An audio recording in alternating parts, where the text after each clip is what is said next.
Muito bem, pessoal. Nosso papo técnico de hoje é sobre dispositivos de armazenamento para computadores, notebooks, ou seja, para PCs em geral.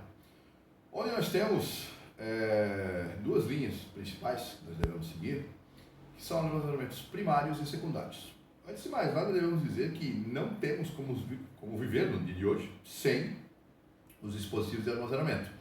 Tá? Por quê? Os dispositivos de armazenamento do segmento principal, eles envolvem basicamente a memória RAM. Tá? Aqui uma memóriazinha RAM, computador, notebook, todo mundo tem uma dessa no seu computador, no seu notebook, né? O notebook é menor que a soldinha, essa aqui é a DIN de PC, você vai ter a memória interna do seu celular, né? Em formato de chip de RAM também, mesma coisa. Então, quer dizer, essa é a memória principal, onde ela dá o tratamento direto, inicial dos dados. Tu ligou o teu computador, tu ligou o teu celular, você ligou o seu notebook, tá? Essa memória é ativada, a memória RAM, a gente já conversou sobre ela, que é a Random Access Memory, tá? É uma memória volátil, é mantida por energia, enquanto a máquina tiver energia. Aí ela vai carregando, carrega o Windows, ela vai enchendo, abre o Word, ela carrega, você digita texto, salva, antes de você salvar, ela está na memória RAM, uma planilha do Excel, tá? O save do teu jogo, antes de você salvar a tua fase, e assim por diante. Está na memória RAM. É o dispositivo de armazenamento principal. Tá? Mas vamos focar nos dispositivos de armazenamento secundários, que são os que inundam o mercado, que nos dão várias opções, tá? Porque a RAM, basicamente, você não tem opção, que eu digo, opção você tem, você tem DDR1, DDR2, DDR3, DDR4 e DDR5. Hoje, basicamente, tu opta entre DDR3, 4 e 5, tá? Basicamente, mais a 4 e a 5, porque a 3 já está começando a sair do mercado, tá? Porque ela já está aí desde 2010, né? Tem muito equipamento com o DDR3. Só que ela como a gente disse, é uma escolha basicamente fechada. Você tem basicamente a memória RAM. Tem a cache do processador, mas basicamente é outra coisa que quase tu não escolhe. Tu escolheu o processador, vem um formato de cache, L1, L2, L3, para ele. Agora, a memória de armazenamento secundário, esta sim fica muito à nossa escolha. Nós podemos ter o HD, que é um armazenamento primário. A gente considera como primário e como secundário. Tu basicamente não usa o computador sem ter um HD, né? Mas aí nós temos o SSD no lugar, tá? A gente já falou várias vezes SSD 1.2, SSD SATA, assim por diante. São os novos, são os atuais, tá? Que nós temos. São considerados primários? São, mas também são considerados secundários, porque tu pode ficar trocando isso o tempo inteiro. Mas a memória RAM eu posso trocar. Não, poder tu pode, mas ela fica mais específica. Tá? Tu tens uma máquina, um computador com memória DDR4, tu vai ficar na DDR4. Se tens DDR3, tu vai ficar na DDR3 até tu trocar a placa-mãe. Tá? No caso já de um dispositivo, vamos supor, de armazenamento secundário, tá? Ou primário, porque ele fica no meio do caminho, tá? Existe muita discussão sobre isso, como um SSD, tu pode ter um SSD SATA, tu pode ter um SSD M.2 na tua máquina, tu pode ter um SSD M.2 só que com um protocolo SATA, ou SSD M.2 no protocolo NVMe. Tá? Tu pode ter um HD, então você tem, ou pode ter uma mescla de todos eles. Tá? Então todo dispositivo de armazenamento tem como função principal fazer o quê? O que o próprio nome diz, é armazenar os teus dados. Os dados são armazenados em bits e bytes. Tá? Toda a estrutura que você tem, arquivos, vídeos, músicas, filmes, programas, tudo é armazenado em bit e byte. Tá? Então isso é transportado para dentro de um dispositivo desses que eu citei para vocês, e armazenado permanentemente, porque é essa função do dispositivo secundário. Tá? O primário, ele só mantém as informações enquanto o computador estiver ligado. Aí é que entra o conflito com o HD e o SSD. Tá? Apesar de eles serem considerados por alguns o primário, porque eles, mas não dá para usar o computador sem ter um SSD ou um HD, porque tem que carregar o sistema operacional e assim por diante. Bom, beleza. Mas eles são dispositivos de armazenamentos permanentes, o que enquadra eles como secundário. Mas, como são vitais para o funcionamento do computador, enquadra eles como primário, tá entendendo? Então tem ali um conflitozinho de opiniões técnicas aí, que abre um leque de discussões. Beleza, independente de que segmento que eles acabam sendo classificados, eles mantêm os dados depois que o teu computador é desligado. Então, esse é o objetivo. Cara, não teria como basicamente usar o computador, o nosso notebook, ou a própria finalidade do computador em si, né, no dia a dia, para uso pessoal, até uso empresarial, tá? Se eu não pudesse armazenar os dados. Imagina, tudo que eu fizesse, como era nos primórdios, tá, eu era perdido. Tá? Quando os microcomputadores começaram na década de 80, eu lembro que em 86, eu ganhei um CP400, tá? Da Prologica. Então eu não tinha unidade de armazenamento. Pô, isso era muito caro. Tá? E o armazenamento daquela época era através de fita cassete, tá? Aquela fita antiga de música. Usava o gravador, depois eu vou mostrar as unidades ali para vocês. Então tudo que eu fazia, tá, ficava na RAM do meu micro. Quando eu desligava, eu perdi tudo. Eu não tinha onde armazenar. Tá? Então vejam bem o problema de não ter um dispositivo de armazenamento permanente. Tá? Eu tinha que refazer tudo novamente na próxima vez que eu quisesse, obviamente, executar aquele programa, rodar aquele programa, efetuar aquele procedimento. Então seria inviável o uso do computador sem os dispositivos de armazenamento. Então eles são fundamentais. Tá? Vamos focar nos dispositivos de armazenamento secundários, os que são permanentes. Então você tem, atualmente, SSDs no formato SATA e no formato M.2. Tá? A gente bateu um papo sobre isso há uns dias atrás, quando falamos sobre SSDs, o que é um SSD M.2 e assim por diante. Tá? Então eles são os atuais no momento. Aí você tem, antes deles, e o que ainda prevalece no mercado, os nossos amigos HDs, né? Os famosos hard disk, disco rígido e assim por diante, onde eles têm o armazenamento principal. Aliás, para falar a verdade, hoje o HD é considerado mais um dispositivo na linha de armazenamento do que de carregamento de sistema. Vejam bem, a lógica é a mesma. O que muda é, digamos, o objetivo. Quando você tem um dispositivo de carregamento de sistema operacional, de inicialização do sistema operacional, é aquele que tu vai ligar o computador e ele vai carregar o teu sistema. Tá? Essa é a lógica. Então isso está ficando a cargo hoje em dia cada vez mais dos SSDs. Primeiro dos SATA e agora migrando para os SSDs M.2 que são muito mais rápidos. Tá? Até ontem eu fiz uma migração de um sistema operacional de um cliente meu que tinha um SSD SATA, comprou um SSD M.2, tá? Eu fiz a migração do sistema operacional, tá? Que é um processo que a gente faz de clonagem, e quando eu mostrei o resultado do cara, porra, meu Deus, sim, já era rápido no SSD SATA, no M.2 bem mais rápido ainda. Então ele fica como dispositivo, tá, de inicialização do sistema. O HD em si fica como dispositivo de armazenamento de dados, pela quantidade, aquele cara que guarda os teus dados. Eu vou guardar fotos, vídeos, música, deixa lá dentro, de vez em quando tu acessa.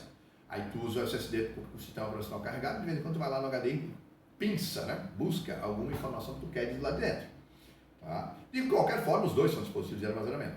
Tá? Os dois são permanentes, que você desliga o computador e essa informação que está lá dentro ela permanece para você poder acessar a próxima vez que a máquina é ligada. Tá? Então nós temos os HDs. Eu estou voltando em ordem cronológica, tá? Estou fazendo o reverso. Comecei pelos mais novos e estou voltando. Isso são internos, tá? Mas tem SSDs externos, HDs externos, onde você pluga eles através do teu computador ou do teu notebook, através de um dispositivo USB, né? Um casezinho USB que você vai colocar, uma gavetinha, a famosa gaveta USB ou case USB, você vai lá, pode colocar comprar um HD de notebook, colocar lá dentro, transformar um HD externo, pegar um SSD SATA, um SSD M.2, colocar lá dentro e transformar no externo, ou já comprar ele pronto, já o casezinho, o disco, tudo prontinho. Tá? Apesar que, assim, a gente que trabalha na área da manutenção tem mais desvantagem de comprar ele pronto. Tá? Custa até um pouco mais caro você comprar um SSD SATA separado e um case separado e montar, ou um HD de notebook separado, um case separado e montar, ou um SSD M.2 separado e um case para SSD M.2 separado e montar. Por quê? Porque além de você ter um dispositivo externo, você tem um dispositivo também para você tirar lá de dentro e usar para teste. Eu estou com um problema, preciso fazer um teste com uma máquina ali que o SSD M.2 parece que não está lendo. O que você faz? Pô, mas eu não tenho nenhum disponível. Mas tem o SSD M.2 externo, que você tem no case. Você abre o case, tira o SSD M.2, pluga lá no no notebook, por exemplo, ou no computador, faz o teste, opa, não, está funcionando, esse aqui está reconhecendo, o outro não reconhece. Aí você pode tirar esse que estava na máquina do cara, colocar no casezinho, testar, também não vai. Aí tu já faz uma contraprova, tá entendendo? Se for um dispositivo comprado externamente, que já é fechado, você não vai poder fazer isso, porque ele já tem um formato de saída USB, já não tem o formato SATA, ou não tem o formato M.2. Ele já está soldado diretamente uma plaquinha de circuito com uma saída, né, com a ponta de conexão final USB. Aí não dá para fazer essas conexões. Então, para nós, do ponto de vista de manutenção, é bem mais interessante você montar o seu dispositivo externo, né, seja HD ou seja SSD. Beleza, então tem um externo e tem um interno, tanto do SSD como do HD. E o HD ainda, como dispositivo de armazenamento, cara, assim, ele já anunciaram discos de 80 tera. Tá? Então, a gente imagina que como dispositivo de armazenamento ele ainda vai longe. Aí você volta um pouco mais, aí você tem os CDs e DVDs. Né? Tem o Blu-ray também, tem, mas o Blu-ray ele já chegou numa época em que os SSDs já estavam no mercado, começando a migrar no mercado, os HDs estavam subindo de tamanho, caindo de preço e a internet estava melhorando. Então, quer dizer, o Blu-ray chegou numa época, já no período de transição, que ele já não era mais tão importante quanto foi o CD e o DVD. Né? A gravação de mídia em CD e mídia DVD foi usada por muito tempo como sendo o principal. A gente instalava o computador utilizando CDs do Windows, DVDs do Windows. Tá? Filmes eram tudo em CDs e DVDs, programas eram tudo vendidos em CDs e DVDs. Tá? As mídias ópticas de armazenamento, né? Onde tinham capacidades ali de 650 megabytes até um Blu-ray, tá? 50 GB de capacidade. Tá? Apesar que o que mais foi usado foram os CDs de 700 MB, basicamente, e os DVDs de 4.7 GB, apesar de ter os DVD dual layer de 8.5 GB, mas eles com uma utilização bem menor. Tá? Então, a mídia de armazenamento óptica, que foi uma revolução, lá na década de 80, começou lá 83, 85, começou o desenvolvimento dos CDs, foi migrando os DVD, Blu-ray e assim por diante, existem aí, mas hoje basicamente são mídias de backup. Tá? E é um backup barato. Se você tem uma gravadora, um CDzinho aí, um DVDzinho, custa aí alguns centavos. Tá? Você coloca, guarda lá, faz 2, 3 cópias daquele DVD cheio de foto da família, etc. E deixa guardado lá. Tá? Uma das formas, uma dica, uma das melhores maneiras de você guardar, condicionar um CD, um DVD, é numa caixa de isopor.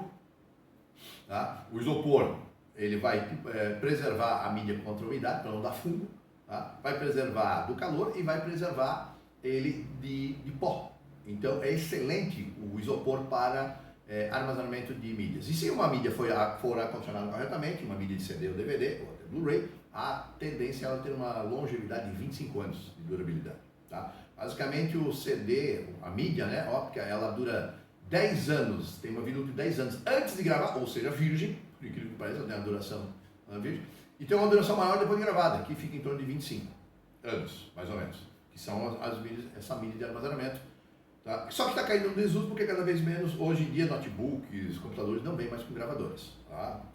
Tem a gravador externo, pode comprar gravador externo para isso. Aí vamos voltar um pouquinho mais, aí nós vamos chegar no famigerado, famoso, saudoso disquete. O famoso disquete que muitas gerações atuais, talvez que eu esteja falando agora, não sabem o que é, nunca usaram disquete. Pra vocês terem uma ideia, tem aluno meu, de uma das matérias, de um dos avançados, eu faço a matéria de backup, e a gente usa, é uma das poucas vezes que a gente usa a mídia, CD, DVD, para fazer gravação, para fazer backup. Cara, a maioria dos meus alunos não sabe nem abrir a capinha para tirar o CD e o DVD de dentro, porque não usaram.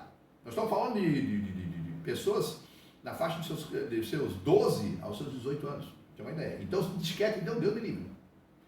Porque o disquete, ele vem lá da década de 60 já, tá? Os discos de 8 polegadas, depois os discos de 5,25 polegadas e culminando nos discos de 3,5 polegadas. É o dispositivo de armazenamento de maior, talvez um dos de maior longevidade que teve. O drive de disquete ficou 39 anos no mercado, o último drive, o drive de 3,5, 39 anos no mercado até a Sony encerrar a produção dele. Tá?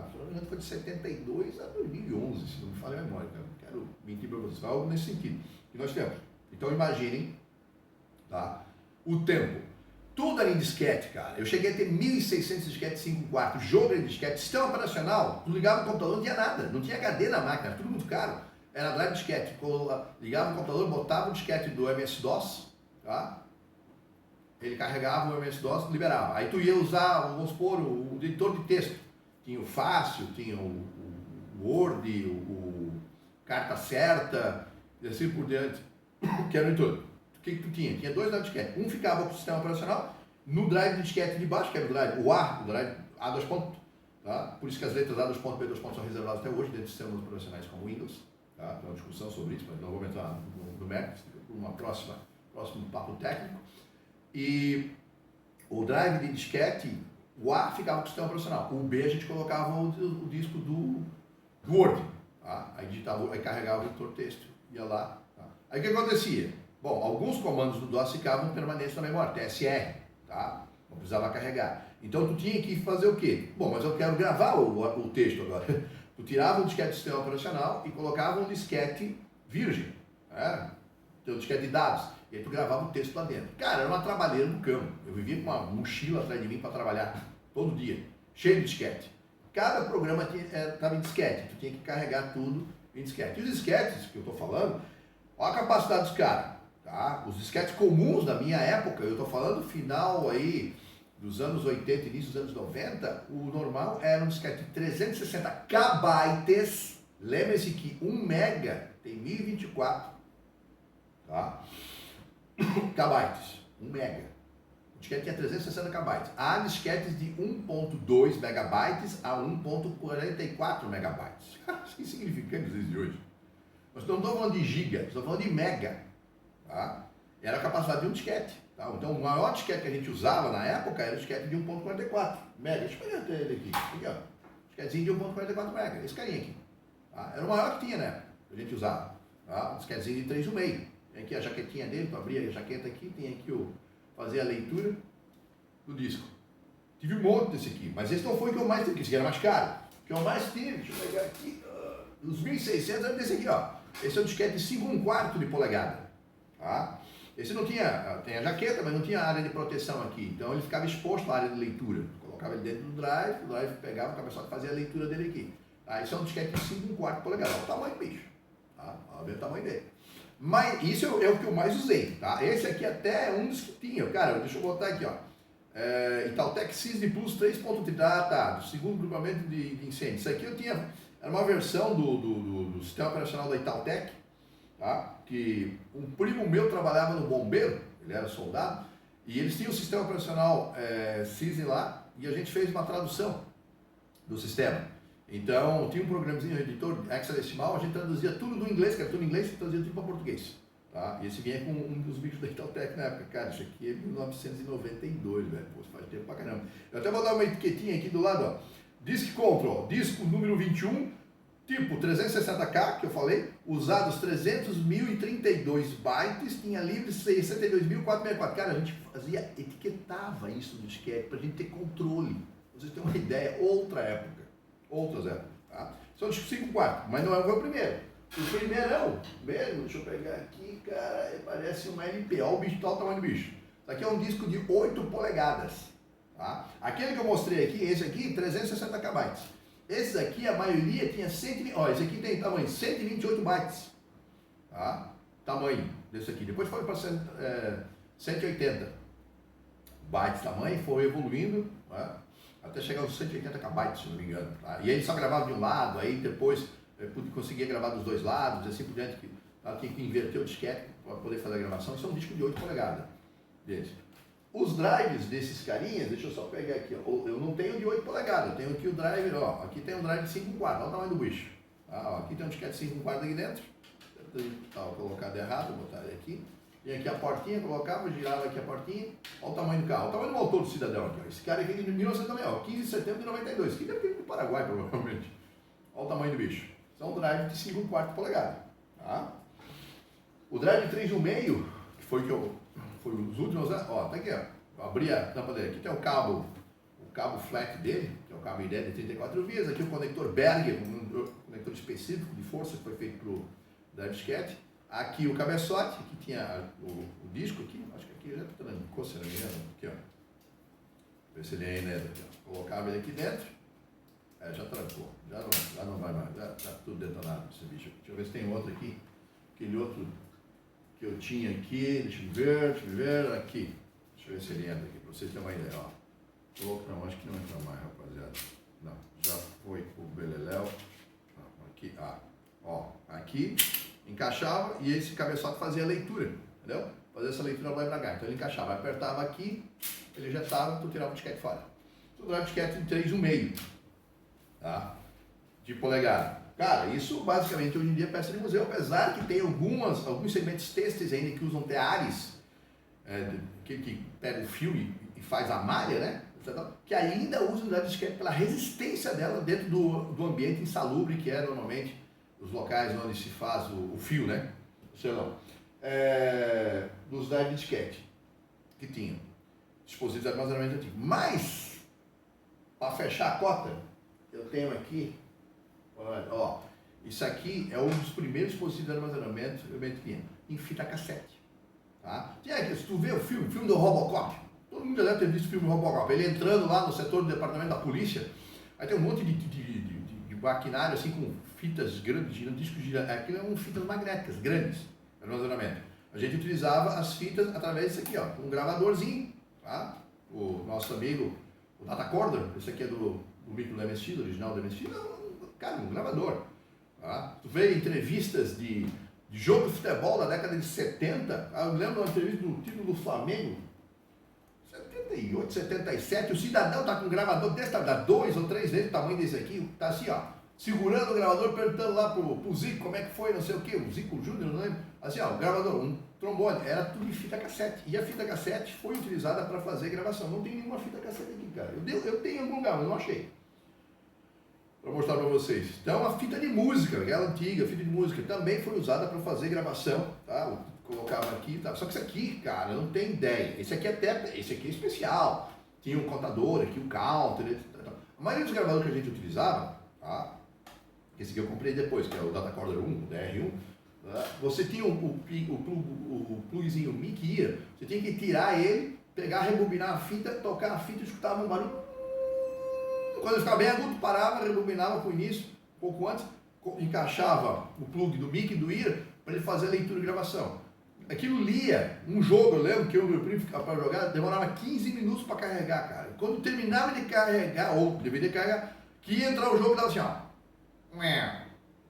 Porra, que merda é essa? O cara olhava na tela, IO error, input, output, erro de entrada e saída. Ou seja, deu um erro na transferência de dados, rebobina tudo de novo. Espera tudo de novo. Outras épocas, outros tempos. A gente reclama hoje da velocidade de um SSD SATA já. Para falar a verdade. Então, isso são dispositivos de armazenamento. Tá? Aqui dá só uma panorâmica para vocês, porque a lógica dele é armazenar dados, é fácil. O dispositivo de armazenamento é armazenar dados. Tá? E os dispositivos, basicamente, que eu falei para vocês, são os dispositivos secundários. Tem mais um carinha aqui, ó. Leitor de card reader, também outro que tentaram colocar quando o disquete morreu, botaram no lugar dele, conectado por USB. Leitorzinho de cartão SD, MD, XD, aí com uma portinha USB, outro que também foi só mais para tapar buraco, entendeu? Também não ajudou de muita coisa. Então, os dispositivos de armazenamento, eles são fundamentais, tá? Aí você tem uma ideia. Aqui, eu tenho, antes de mais nada, não podemos esquecer nosso amigo disquete, né? Foi um dos responsáveis. Estou abrindo o pendrive aqui, ó, abri o pendrive, olha o que tem dentro, olha aqui, ó. Chip de memória e um chip controlador. Basicamente, isso aqui é o teu pendrive, tá? Que está dentro da tua capinha plástica aqui, ó. Esse é um pendrivezinho, que é um dos mais utilizados dispositivos de armazenamento nos dias de hoje, tá? Então, são dispositivos que permitem você armazenar seus dados de forma permanente, para que você não os perca. Então, para finalizar, de vez, tá? São dispositivos extremamente importantes, devemos cuidar bem, tá? Existe uma regra de ouro do backup, porque basicamente muitos dispositivos você usa para armazenar os dados que você tem no seu computador. Nunca fique com um único dispositivo de armazenamento. Tenha pelo menos, no mínimo, 2. A regra do backup é a seguinte: quem tem 2 tem 1, quem tem 1 não tem nenhum. Porque se der pau, você pode perder. Então, sempre tenham 2 HDs externos, ou um HD externo e coloca na nuvem. Eu já falei isso no papo técnico sobre backup. Tá? Pendrive, tu tem uma informação importante, bota em 2 pendrive. Tá? Tem um monte de fotos, tem uma gravadora ainda, grava 2, 3 DVDs daquelas fotos.